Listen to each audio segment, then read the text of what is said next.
እዛ መሃል ነው የገባሁት። እኔ እስከዛሬ አንድ የአባታችን ወይን ጸሎት ነበረ ብዙ ጊዜ በተከታታይ ስፍራ ባገኘው ሰዓት ሳስተምር የነበረው። ባለፈው እንደ ጨረስኩት አውርቻቸዋለሁ። ድንገተኛ ነገር ነው የመጣብኝ፣ ግን እግዚአብሔር የሰጠኝ ሐሳብ አለ። በዛ ሐሳብ ደግሞ በተለያየ ጊዜ እንገናኛለን። ዛሬ በጥቂቱ አካፍላቸዋለሁ። የምናየው ትንሽ ለሰዎች የሚከብድ ሊታወቅ የማይችል ነገሩ የእግዚአብሔር መንግስት ለሰው ግራ የሚገባው ነው። ቢሆንም ይህንን ሐሳብ ሳይሆን ሁል ጊዜ ከበድ ይላል። ይሄ ስለ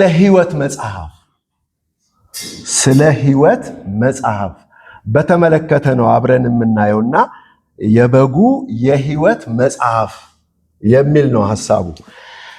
የምናነበው መግቢያ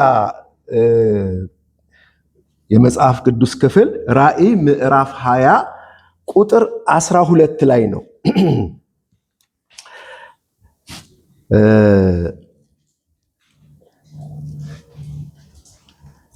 ሙታንን ታናናሾችንና ታላላቆችን በዙፋኑ ፊት ቆመው አየሁ፣ መጽሐፍትም ተከፈቱ፣ ሌላ መጽሐፍም ተከፈተ፣ እርሱም የሕይወት መጽሐፍ ነው።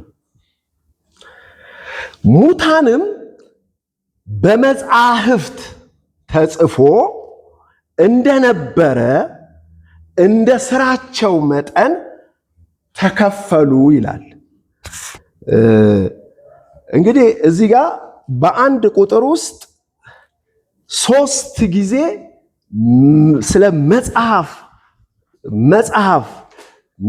እያለ ሲናገር እናያለን። 3 ጊዜ አይደለም 4 ጊዜ መጽሐፍ ተከፈቱ፣ መጽሐፍትም ተከፈቱ፣ መጽሐፍ ተከፈተ፣ የሕይወት መጽሐፍ፣ ሙታንም በመጽሐፍት ተጽፎ እንደነበረ ይላልና 4 ጊዜ ስለ መጽሐፍ ያስቀምጣል። በመጽሐፍ ቅዱስ አጻጻፍ ውስጥ አንድን ነገር በተደጋጋሚ ተጽፎ ከተገኘ ትልቁና ዋና ሐሳብ እንደሆነ እንመለከታለን። ስለዚህ እዚህ ስፍራ ላይ ስለ መጽሐፍ ነው የሚያወራው። መጽሐፍትም እንደገና መጽሐፍ ነው የሚለው። አማርኛው በትክክል ቃላቱን ማየት ከቻላችሁ መጽሐፍትም፣ ስንት መጽሐፍ? ቁጥር የሌለው መጽሐፍ፣ ምን ያህል እንደሆነ የማይታወቅ መጽሐፍ ነው መጽሐፍትም ሲል። ቀጥሎ ግን ያለው መጽሐፍም ነው የሚለው እና ስለ አንድ መጽሐፍ ያወራል። እዚህ ውስጥ 2 የመጽሐፍ አይነት ነው ተጽፎና ሊገልጸው እንደፈለገ የምንመለከተው። ከዛ በመጽሐፍትም ተጽፎ እንደነበረ በመጽሐፍትም ምን ተደረገባቸው ይላል? ተፈረደባቸው ብሎ ሲናገር እንሰማዋለን። እንግዲህ የሕይወት መጽሐፍ ነው የበጉ መጽሐፍ። ስለ መጽሐፍ በመጽሐፍ ቅዱስ ውስጥ ለመጀመሪያ ጊዜ የሚያነሳው ሙሴ ነው። ታስታውሱ እንደሆነ በምድረ በዳው ጉዞ ላይ ሕዝቡ ጣዖትን ያመልካሉ። በእግዚአብሔር ፊት ከፍተኛ ኃጢአትን ሲያደርጉ ሙሴ ይጸልያል። በዘጸአት 32 ቁጥር 31 ላይ ወዮ እኒህ ሕዝብ ታላቅ ኃጢአት ሰርተዋል፣ ለራሳቸው የወርቅ አማልክት አድርገዋል፣ አሁን ይህን ኃጢአት ይቅር በላቸው፣ ያለዛ ግን ከጻፍከው መጽሐፍ እባክህ ደምስሰኝ አለ። የእግዚአብሔር መልስ፣ እግዚአብሔርም ሙሴን የበደለኝን እርሱን ከመጽሐፌ እደመስሰዋለሁ ሲል ነው የምንመለከተው። እና እግዚአብሔር መጽሐፍ አለው ማለት ነው። እንግዲህ ይሄ ለኖርማል ሰው በነፍስ ዓለም ውስጥ ላለ ሰው የሆነ ጥራዝ ያለው ወርቃማ የተከመረ የሚያምር መጽሐፍ በእግዚአብሔር ቤተ መቅደስ ውስጥ እንዳለ አይነት አይምሮ ነው ምን የሚያደርገው የሚያነበው መጽሐፍ ብሎ ሲናገርና እግዚአብሔር ጻፈም ይላል በተለያየ ቦታ ላይ። እንዲያውም ለሙሴ በድንጋይ ጽላቶች ላይ ምን ሲያደርግ እናይለታለን? ጽፎ ሲሰጠው ነው የምናየው። እና እግዚአብሔር ይጽፋል ማለት ነው። ይሄ በጣም እንትን ያደርጋል፣ ይፈታተናል ሐሳቡ። ይሄንን ያልኩት ለምንድን ነው? ለሰው አይምሮ ከባድ ነው ብዬ ሲጀምር ነገርኳችሁ። ግን እግዚአብሔር ለምንድን ነው መጽሐፍ ያስፈለገው? እንደኛ ማስታወሻ ሊይዝ ነው እንዴ?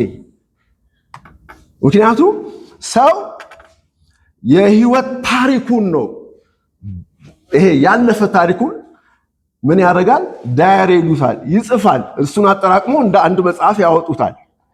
የሰው ታሪክም አለ፣ ጀብዱ የሚሰራ የተለየ ነገር በምድር ላይ ሲኖር ሰው አንድ ስራ ሊሆን ይችላል፣ በጦርነት ሊሆን ይችላል፣ በተለያየ አቅጣጫ ከፍ ያለ ልዩ ነገር ሲያደርግ ምን ይደረግለታል? መጽሐፍ ይጽፋል።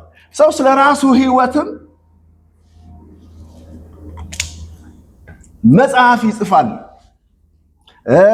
እውነተኛ ታሪክ ነው እስካሁን ያወራሁት። ሌላው ልብ ወለድም የሆኑ ምኖች ይጻፋሉ፣ መጽሐፍቶች ይጻፋሉ።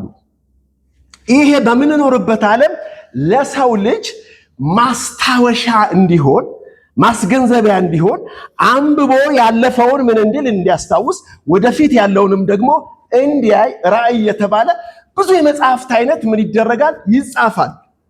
መጽሐፍም በዚህ መልኩ ነው የምንረዳው። ታዲያ እግዚአብሔር መጽሐፍ አለው ወይ? ይረሳል ወይ? ሊያስታውስ ይጽፋል ወይ? ምክንያቱም መጽሐፍ ከተጻፈ እንደነገርኳችሁ የተጠረዘ መጽሐፍ ከመጣ ይሄ እንግዲህ ፍጡር የሆነ ፍጥረት ነው። ሊረሳ የሚችል ለማስታወስ የሚጣጣር አይነት ሁኔታ ውስጥ ነው የሚከተን።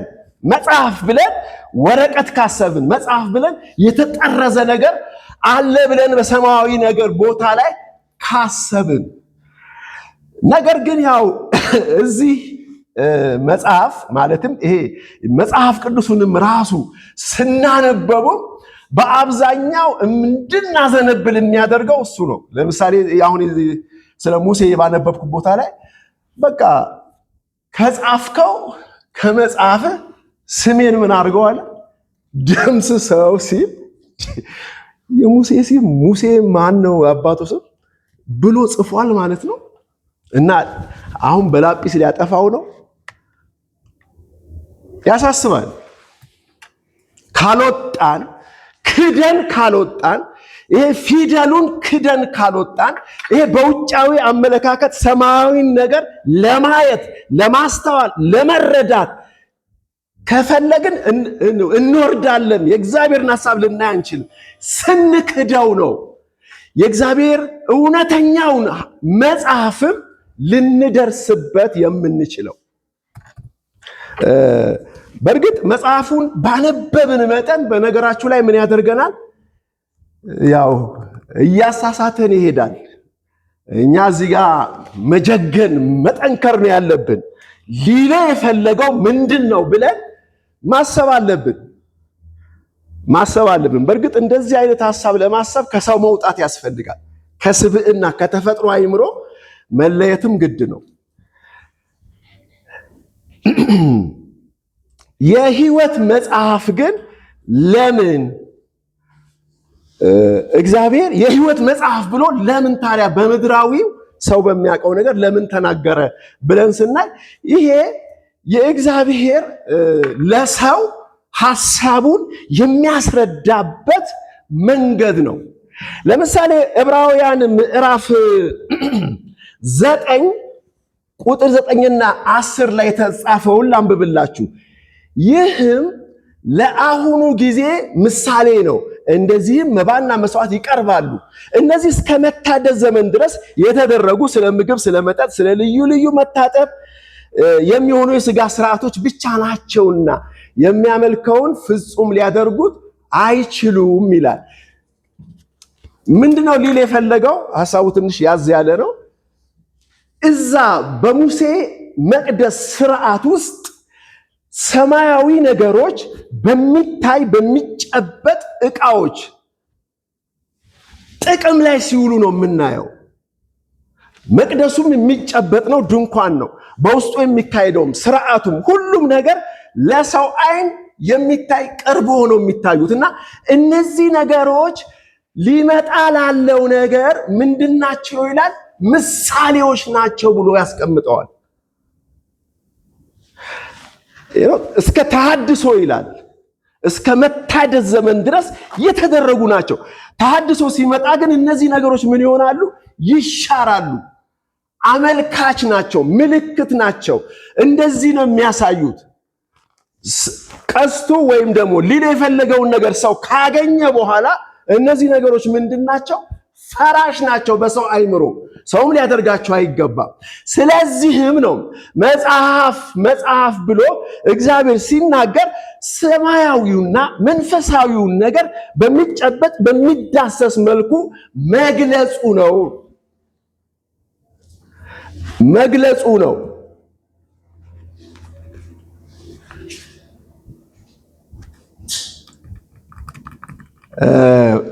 እንግዲህ ብዙ ጊዜ እኛ የምንመክረው በዚህ በእግዚአብሔር መንግስት ህይወት ትምህርት ውስጥ በብዙ ጊዜ በተናገርን ቁጥር ሳናቋርጥ የምናወራው ነገር ቢኖር ምንድነው?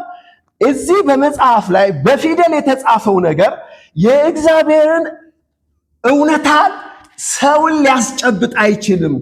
ሁል ጊዜ ይሄ እዚህ ፊደል የተጻፈውን ነገር ሰው መሻር አለበት።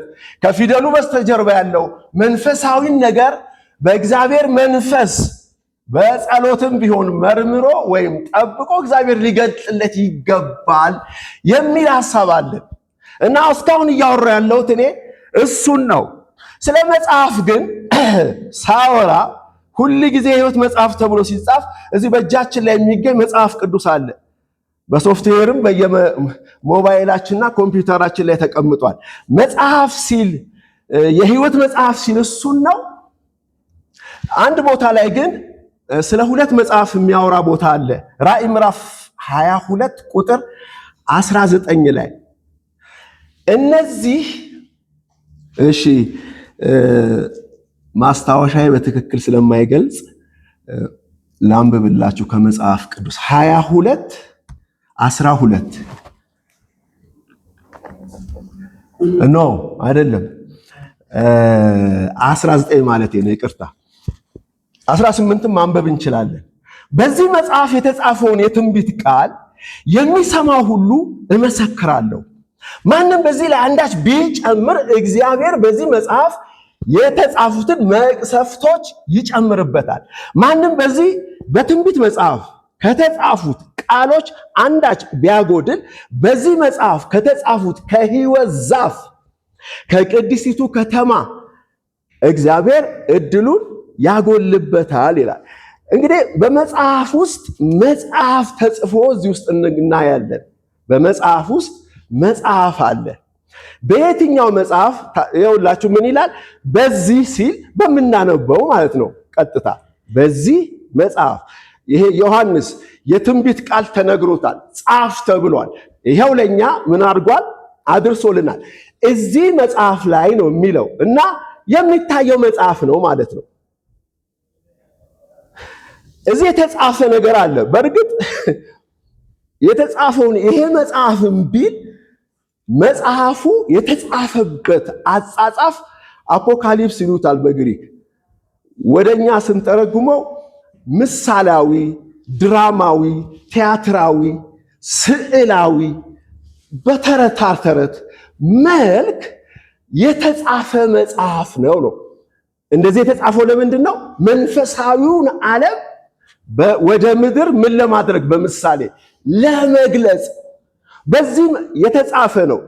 እና ይሄንን መጽሐፍ ሲያመለክት እንግዲህ መንፈሳዊውን እውነታን በመያዝ ነው።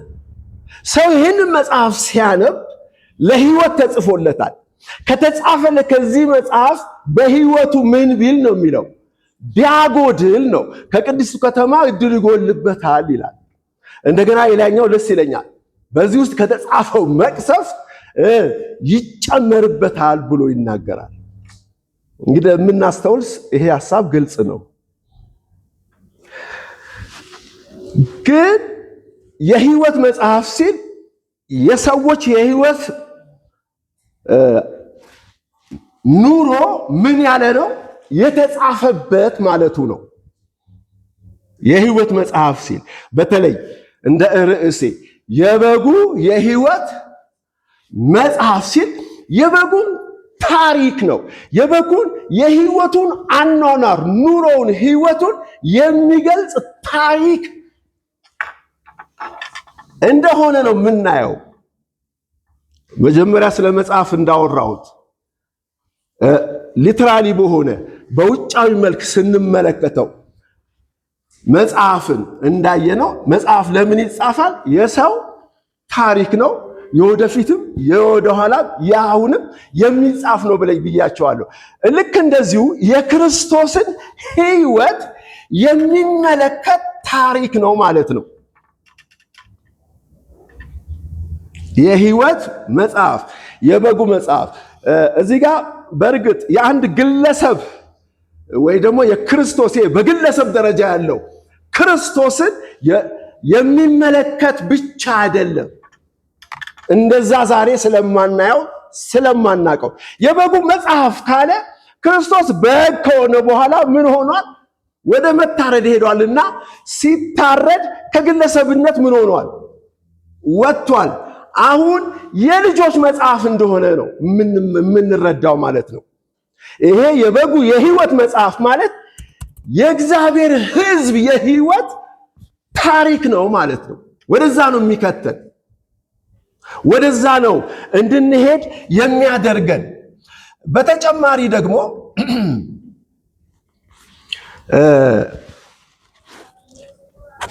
እግዚአብሔር መጽሐፍ ለምን አስፈለገው ነው እያወራሁ ያለሁት። ይሄ መጽሐፍ የሚለውን ነገር ለምን የሚል ነው። ምሳሌያዊ ነው። ምሳሌያውንም ወደ እውነታው እየተመለከትን ግን መጽሐፍ ተብሎ የተጻፈበት ነገር አንድ ታሪክ አለ። በዚህ በነህምያ መጽሐፍ ላይ የምንመለከተው እስራኤል ወይም ይሁዳ ወደ ባቢሎን ተሰደው ተጥለው ነበረ ረጅም ጊዜ። ታስታውስ እንደሆነ ከተማው ከተሰራ በኋላ ህዝቡ ወዴት ተመለሰ? ወደ ኢየሩሳሌም ተመለሰ። ረጅም ዘመን ነበር የኖረው ቤት በባቢሎን በባዕድ ምድር። ስለዚህ በሄደበት ስፍራ ላይ ከባዕድ ህዝብ ጋር ግንኙነት ነበረው፣ አብሮ መኖር ነበርና የዛን ባዕድ ህዝብ አምልኮ እና ባህሪ የተለያየ ነገር ይዞ ነው የመጣው። አሁን ወደ ኢየሩሳሌም ከተማ ሲገቡ ህዝቡ ምን ይል ነበር? ለኢየሩሳሌም ከተማ ነዋሪነት ይጻፍ ነበር እና በሚጻፍበት ጊዜ እነዚህ የባዕድን ሀገር ባህሪ ይዘው የመጡ የጣዖት አምልኮ የተለያየ ነገር በህይወታቸው የሚንጸባረቀውን ሰዎች ስም በዛ ከተማ መዝገብ ላይ እንዲጻፉ አልተፈቀደም። ለምን? ከተማይቱ ምንድናት? ቅድስት ከተማ ናት። ስለዚህ ርኩሰት እንዲገባ አልፈቀዱምና በዛ በጊዜው በነበራቸው ጊዜ እና ንጹህን ሰው እየፈለጉ ነበር ምን ያደረጉት? የጻፉት።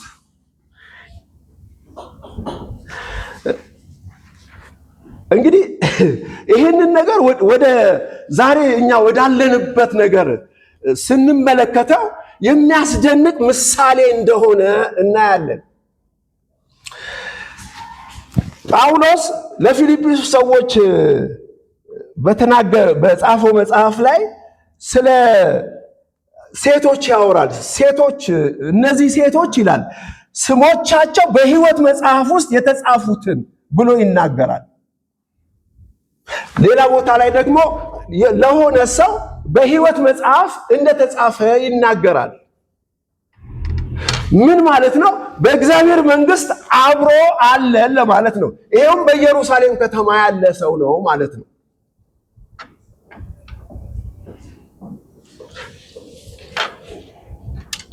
ለጳውሎስ ነው። ጳውሎስ ባለው የሕይወት መረዳት ያንን ሲጽፍ እንመለከታለን። እንግዲህ እነዚህ ሰዎችም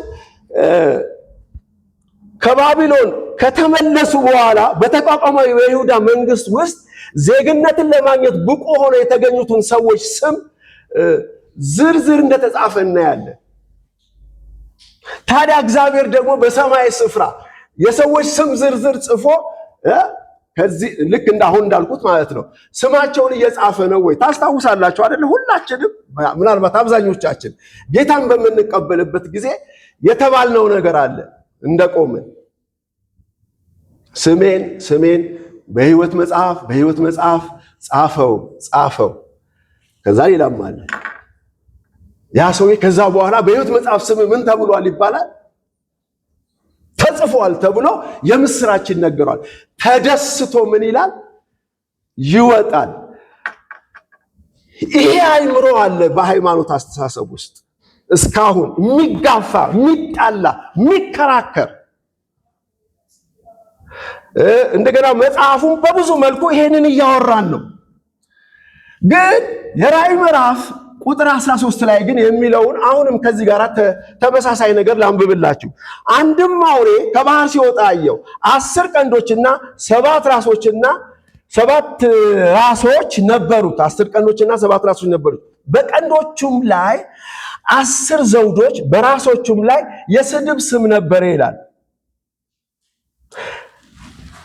ወረድ ብለን ስናነብ ግን ምን ይላል? ከዓለም ፍጥረት ጀምሮ በታረደው በግ ሕይወት መጽሐፍ ስሞቻቸው ያልተጻፉ በምድር የሚኖሩ ሁሉ ይሰግዱለታል ብሎ ይናገራል። እዚህ ጋር ይሄ ስም ሰውየው ልክ ሲያምን ነው የሚጻፈው ወይስ ለሚለው ነገር ምላሽ የሰጠ ፍንጭ እናገኛለን። ምንድን ነው ያለው? ከዓለም ፍጥረት ጀምሮ በታረደው በግ ሕይወት መጽሐፍ ስሞቻቸው ያልተጻፉ በምድር የሚኖሩ ሁሉ ምን ያደርጉለታል?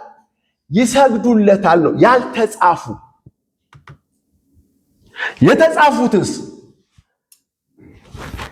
ሊሰግዱ አይችሉም።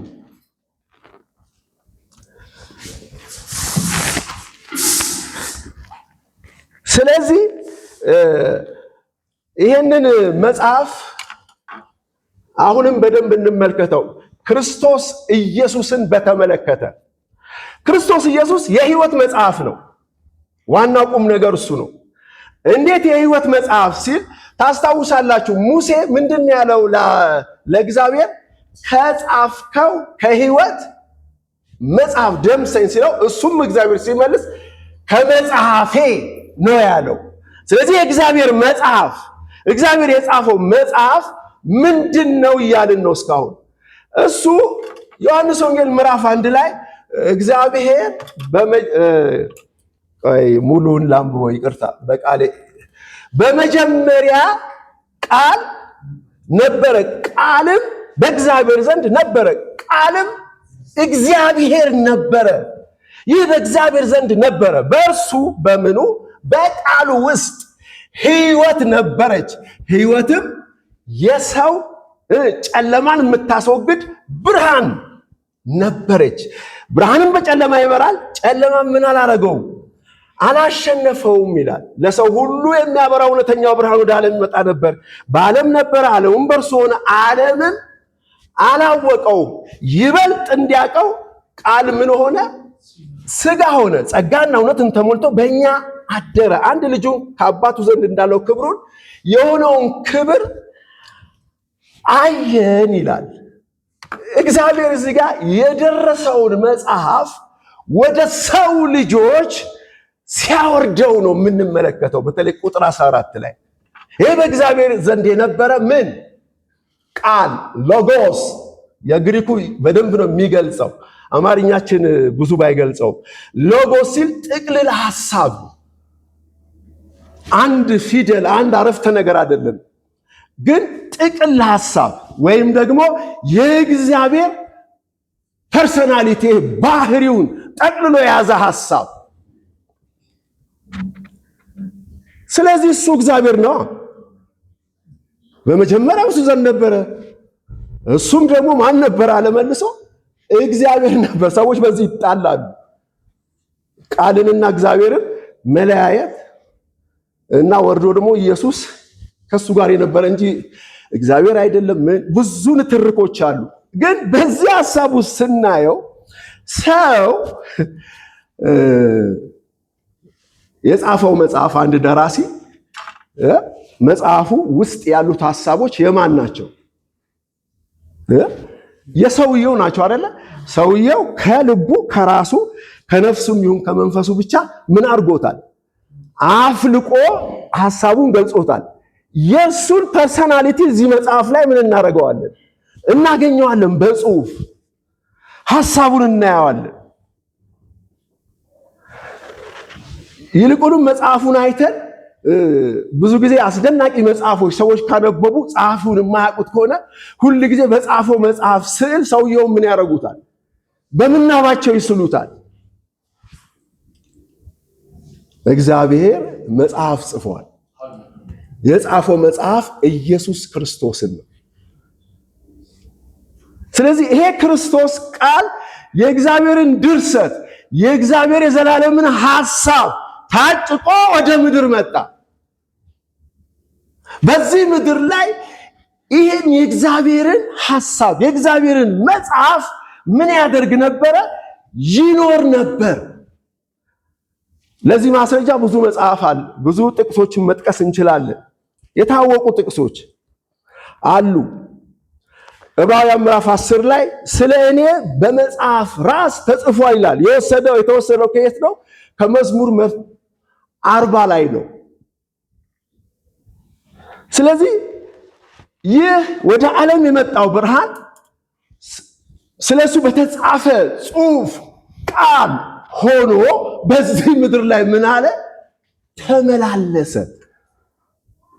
የተጻፈው ጽሑፍ ድርሰት ደግሞ እርግጠኛነቱ እንዲታወቅ ፈታኝ ተላከበት። ዲያብሎስ ፈተነው አይደለ? ክርስቶስ ምን እያለ ነው የመለሰው? እንዲህ ተብሎ ተጽፏል። ከየት? ከብሉይ ኪዳን ነው? ከየት ነው እየጠቀሰ የነበረው? ምክንያቱም ክርስቶስ ኢየሱስ በሚኖርበት ዘመን ሁሉ እንደኛ መጽሐፍ እየገለበጠ እያነበበ ምን እያለ ሲናገር አናየው። ነገር ግን ከራሱ መጽሐፍ ነበር ምን የሚያደርገው? ይናገር የነበረው። ይህንን መጽሐፍ ነው አጠቃሎ በሞትና በትንሣኤው አንድ ቃል አለ እዚህ ሉቃስ ላይ ነው መሰለኝ። በትክክል ቃሉን ልለው ስለማልችል ላንብብላችሁ።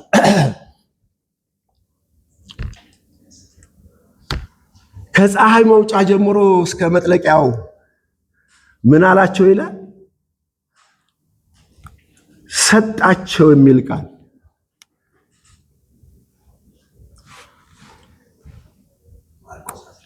እሺ ተባረክልኝ። ማርቆስ 16 አዎ እሺ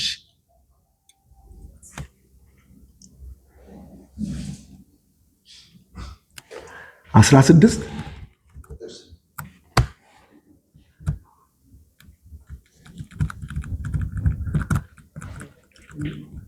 እሺ 8 ገባ ብዬ ላንብበው።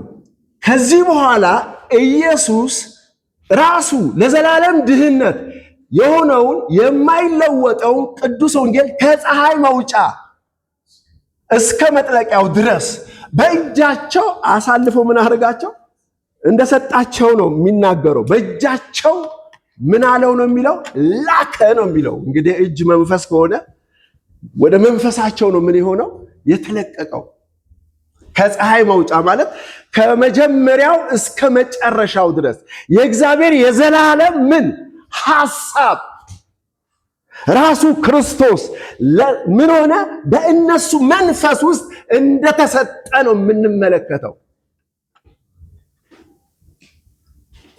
ስለዚህ መጽሐፍን አሁን እያየን ነው ማለት ነው። የሕይወት መጽሐፍ፣ የበጉ መጽሐፍ፣ አስቀድሞ በክርስቶስ የተገለጸው መጽሐፍ፣ ቀጥሎ ደግሞ ወዴት ይወርዳል? ወደ እኛ እንደሚወርድ ነው እንግዲህ የምንመለከተው። ስለዚህ ስለ እኔ በመጽሐፍ ራስ ምን ሆኗል አለ? ተጽፏል ይላል። ስለኛስ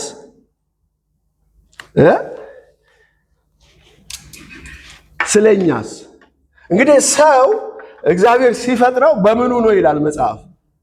በመልኩና በአምሳሉ ምን አደረገው? ፈጠረው ነው የሚለው። የእግዚአብሔር መልክና አምሳል ማን ነው ካለን ክርስቶስ ነው ማለት ነው። ስለዚህ ሰው አስቀድሞ በእግዚአብሔር ዘንድ የወጣበት መንገድ ያንን ቃል ነው ማለት ነው። ያ ቃል ነው ማለት ነው። ሰው ራሱ እያንዳንዱ ሰው ኢዮብ ይሄንን ነገር በኢዮብ መጽሐፍ ላይ 38 ምዕራፍ ላይ ኢዮብና እግዚአብሔር ሲነጋገሩ ካስታወሳችሁ ማለቴ ነው። ሰማይን ስፈጥር ምድርን የት ነበርክ እያለው የእግዚአብሔር ልጆች እልል ሲሉ መላእክት ደግሞ ምን ሲሉ ሲዘምሩ የት ነበርክ ይለዋል። እንግዲህ ሰማይና ምድር ምን በሆነበት በተፈጠረበት እና ወደ ራእይ ሐሳብ ልመለስ። ዓለም ፍጥረት ጀምሮ ስሞቻቸው በሕይወት መጽሐፍ ከተጻፉት በቀር ነው ያለው። ስለዚህ እዚህ ስፍራ ላይ በሕይወት መጽሐፍ ያልተጻፈ እግዚአብሔር የፈጠረው የሰው ልጅ የለም ማለት ነው። ሙሴ መቼ ነው የተጻፈው ማለት ነው? አሁን የምንለው ቦታ ነው ማለት ነው። ከዛ ከጻፈው ከመጽሐፍ ምን ማለት ነው? አሁንም ለማስታወስ በእግዚአብሔር መልክና ባህሪ ምን መሆን ነው? ሰው መፈጠሩ፣ መውጣቱ፣ የእግዚአብሔርን ባህሪና ማንነት ይዞ መምጣቱ፣ የእግዚአብሔር ሐሳብ፣ የእግዚአብሔር ምክር በሰው ውስጥ እግዚአብሔር እንዳስቀመጠ የዘላለም ሐሳቡ በሰው ሕይወት ውስጥ እንዳለ እሱ ክርስቶስ ነው። በሰው መንፈስ ሁሉ ይህ እውነት እንዳለ ነው የምንረዳው።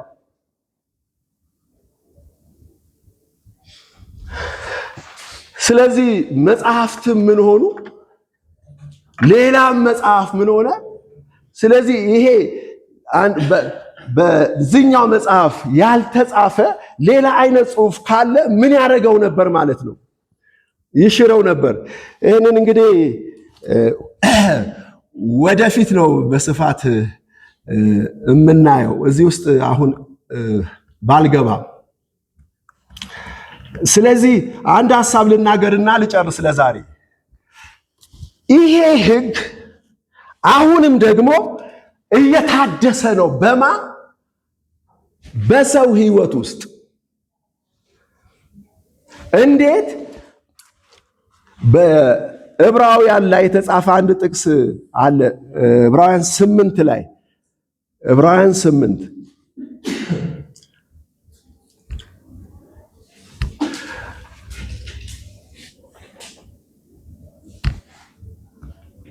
የታወቀ ሐሳብ ነው፣ ለማስታወስ ነው። ቁጥር 10 ከዚህ ወራት በኋላ ከእስራኤል ቤት ጋር የምገባው ቃል ኪዳን ይህ ነውና ይላል ጌታ፣ ሕጌን በልቦናቸው አኖረዋለሁ፣ በልባቸውም እጽፈዋለሁ፣ እኔም አምላክ እሆናለሁ፣ እነርሱም ሕዝብ ይሆኑኛል ነው።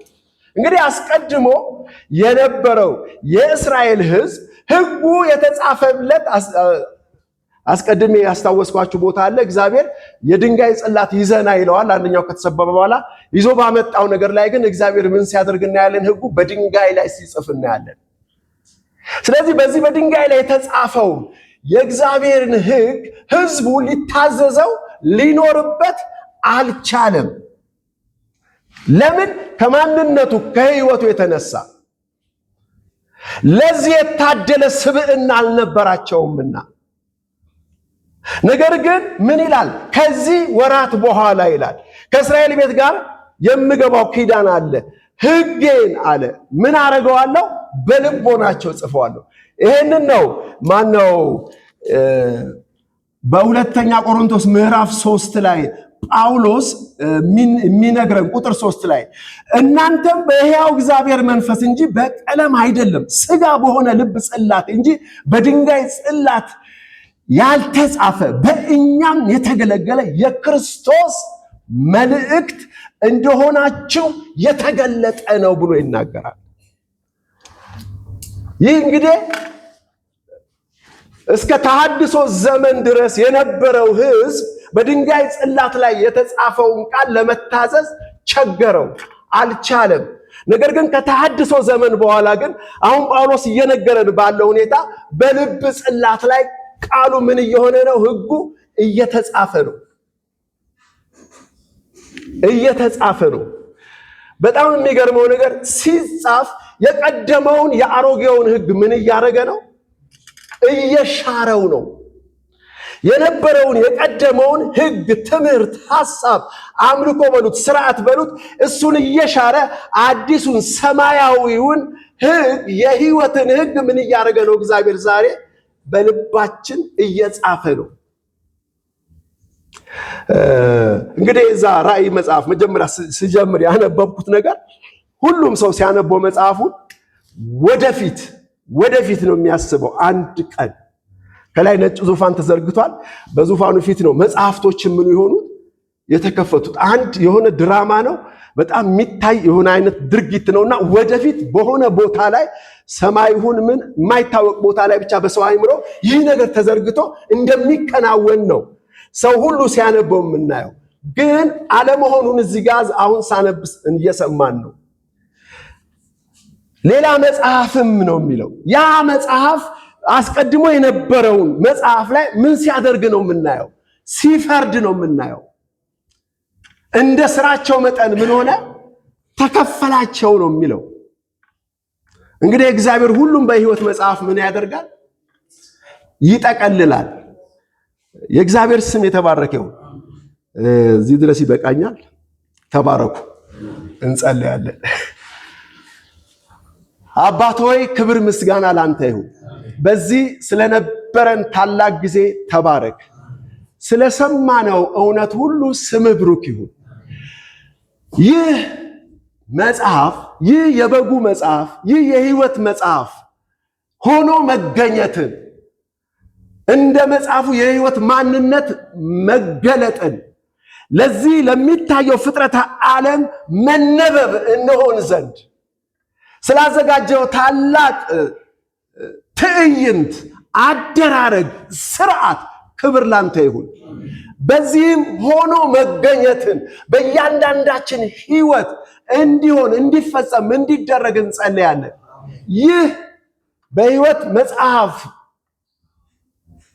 አሁን እንዳሉ የማያውቁ የራቁን ሁሉ ሊሰበስብ ያለ የሕይወት መጽሐፍ ነውና ክብር ላንተ ይሁን። እግዚአብሔር ሆይ በብዙ መረዳት በብዙ ኃይል አሁንም በዚህ ጉዳይ ላይ በብዙ ዕውቀትና ጥበብ በእኔም በሕዝብ ላይ እንድትወርድ ጸልያለሁ። ክብር ምስጋና ላንተ ይሁን። ተባረክ፣ ከፍ በል። አንተ ብሩክ ነህ። በኢየሱስ ክርስቶስ ስም አሜን።